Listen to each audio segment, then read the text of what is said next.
Et maintenant, les Marocains et les Sénégalais qui ont un ennemi commun, c'est Pape Thiaw, les Marocains par rapport aux incidents de la finale de la dernière CAN et le Sénégal maintenant avec ce coaching incompréhensible, vous l'avez dit, de la part de Pape Thiaw, sortir Pape Gueye, sortir Sadio Mané et après dire tout simplement que les joueurs n'avaient plus de jus. Mais quand on connaît ensuite la sortie de Pape Gueye qui dit que moi j'avais encore les jambes, je pouvais encore continuer, donc ce staff technique avec d'autres raisons de sortir ces joueurs-là.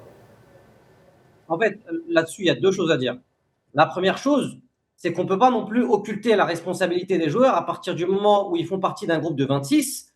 S'ils font partie des 26, c'est qu'ils sont en théorie habilités à jouer, à rentrer. Ils ont les qualités pour rentrer, sinon ils ne seraient pas dans le groupe. Donc là-dessus, surtout qu'on parle d'un joueur comme Lamine Camara qui est très prometteur, à un moment donné, les joueurs aussi doivent faire le travail. Donc il y avait, on va dire, une sorte de défaillance à ce niveau-là. La rentrée des joueurs était quand même très molle, pour ne pas dire autre chose. Par contre, effectivement, là où il y a la responsabilité de Papio, c'est, on l'a dit très, très justement avant, c'est la gestion et la lecture du match. Évidemment que les joueurs, pour moi, ils sont habilités à rentrer, ils sont habilités à amener leur plus-value et à faire la différence, à être au niveau. Mais par contre, à ce moment-là du match, là, effectivement, c'est une défaillance qui est totale de la part du coach.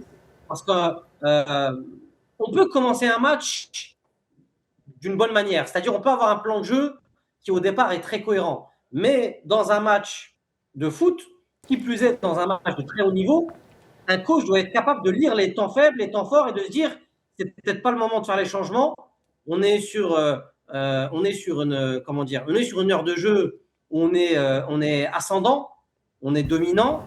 Et donc, est-ce que c'est le moment de bouleverser ton équilibre? Parce que oui, sortir Pape Gueye, sortir Sadio Mané, à ce moment-là du match, pour moi, c'était pas pertinent. Donc, les joueurs ont leur responsabilité, mais évidemment que le gros, on va dire, du tort revient à Papio.